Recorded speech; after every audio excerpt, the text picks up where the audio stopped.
If you have a pet, you'll know how much they mean.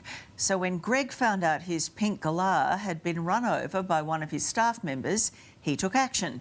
But his defence of Crackers has landed him in trouble. Hello, Crackers. Oh, look, he's looking at himself. I can't believe that we've lost our family pet, and the person that killed him, we now got to compensate. Hello, Crackers. What about... Hello, Greg.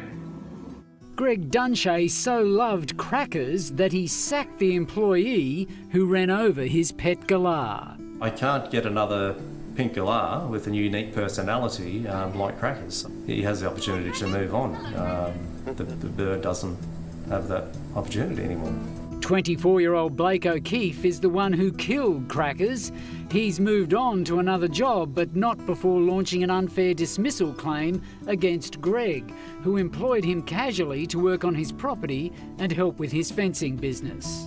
I was quite shocked that he expected that he was deserving of some sort of remuneration because he'd been dismissed for something that perhaps he could have taken some responsibility for. It all happened here on Greg's property. It was late one Friday afternoon 6 months ago, and Blake O'Keefe was finishing work for the day. His last job to move the four-wheel drive from here in the shed to the other side.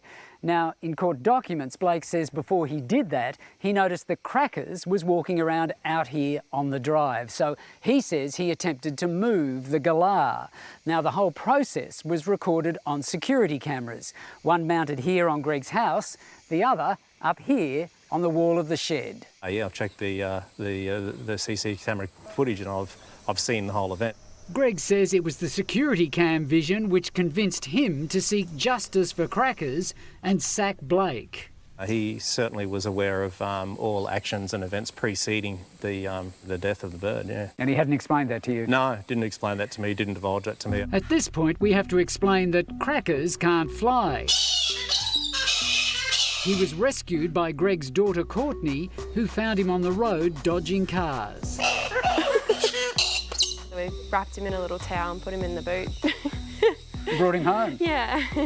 And Crackers became a pet after that? Yeah, part of the family, really, yeah. And he would come inside at night for a few hours just to sit with us. So Crackers roamed around Greg's property, and Greg says he'd clearly instructed Blake to look out for the pink-crested galah and to move him out of harm's way. On the day he killed him, you can see Blake try to encourage Crackers to climb onto a mop handle and then a broom handle so he could move him. But Crackers wasn't having a bar of it, instead running under a truck parked nearby, and Blake appears to give up trying. He could have just shown more care and diligence, and I'm certain if it was his own animal or his own pet, he would have. That's just the way I see it. Could only imagine how scared he would have been. And yeah, it's very upsetting. By the time Blake puts the broom back, Crackers can be clearly seen to have emerged from under the truck and to be back on the driveway. Greg says he was sitting in his office metres away and would have happily come to help. But instead, Blake ignores the galah, climbs in the four-wheel drive and backs out. It's quite a large screen reversing camera in this vehicle, and it's full colour. It was a bright, it was an afternoon, but it was bright and clear. There was nothing here in the car park area, and Crackers is pink and this is sort of dark grey, so he did stand out like a sore thumb. Greg even shows us the view on the reversing camera when he puts a small pink-coloured container on the driveway.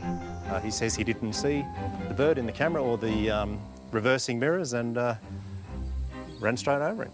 Finally, the video shows Blake discovering Crackers and then going back to tell Greg, who comes out to see what's happened.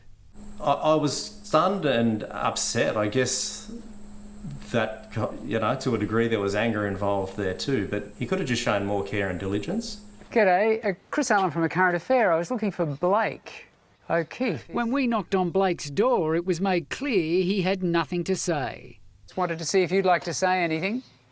And so the fallout from Crackers' untimely death ends up as a hearing at the Fair Work Commission, where the Deputy President accepts Blake's argument that he didn't run over the galah deliberately or maliciously, it was an accident, and therefore not a valid reason to sack him. And now Greg could be forced to pay Blake as much as 26 weeks in lost wages. I see it as a reward. I'm rewarding him for not taking responsibility and avoiding the situation. There was measures in place to avoid this situation, and if those measures were followed, we wouldn't be talking today. You know, this wouldn't be an unusual story, and Crackers would still be happily terrorising the birds and making us all laugh. He's looking at himself. Who's He's a pretty not sure. boy? Who's Who's a that? pretty boy? Yeah. Greg has made his submission to Fair Work regarding what he thinks is reasonable compensation. A final decision on the payout is yet to be decided.